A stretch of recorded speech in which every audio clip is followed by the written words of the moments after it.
ప్రియమైన నాన్నగారికి ఇవాళ డేట్లా మీరు ప్రతిరోజు మా కోసం బయటికి వెళ్ళి కష్టపడుతుంటారు. అయితే ఈ మధ్య రోడ్డు ప్రమాదాల గురించి వింటుంటే మాకు చాలా భయం వేస్తుంది. మీరే చెప్తున్నారు మీ నాన్నకు. మీరు బైక్పై వెళ్ళేటప్పుడు మీ భద్రత మాకు అత్యంత ముఖ్యం. హెల్మెట్ ధరించడం మీ ప్రాణానికి రక్షణ కవచం వంటిది. కాబట్టి మీరు ఒక మంచి హెల్మెట్ని కొనుక్కోవాలని. ఉన్నవాళ్ళు ఏం లేదు, కొనుక్కున్న వాళ్ళు ఏం కాదు, కొనుక్కున్న వాళ్ళు కొనుక్కోవాలి అని చెప్తున్నారు. మరియు ప్రయాణంలో దాన్ని తప్పనిసరిగా ధరించాలని మేము కోరుకుంటున్నాము. అలాగే నేను కూడా మీతో పాటు ప్రయాణించేటప్పుడు సురక్షితంగా ఉండాలి కదా. అంటే మీ డాడీతోని మమ్మీ మీరు కూడా వెళ్తారు కదా ఎటన్నా బయటికి వెళ్ళేటప్పుడు. అందుకే నాకు కూడా ఒక హెల్మెట్ నాకు కూడా ఒక హెల్మెట్ కొనివ్వని వేడుకుంటున్నాను. ఇది ఏంటంటే అమ్మకు మీ నాన్న లేదనుకో, మీ నాన్న కొనుక్కోలేదనుకో, అమ్మను కూడా కొనివ్వమని చెప్తాను అన్నారు. ఓకేనా? మీరిద్దరు సురక్షితంగా ఉంటేనే మాకు సంతోషం.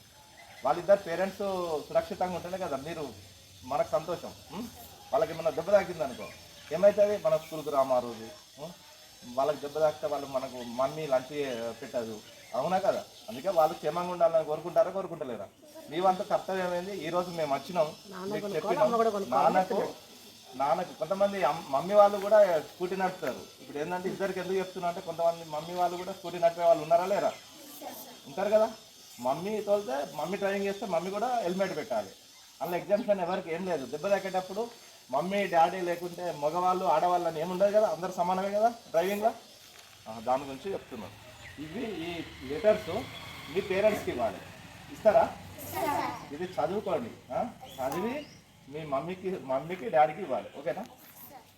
ఏం చెప్తారు? ఏం చెప్పిను మీకు కూడా కొన్ని చెప్పాను కదా, రోడ్డుకి ఎటువైపు నడవాలి మీకు కూడా వర్తిస్తాయి. ఎడమ వైపు నడవాలి ఎప్పుడు.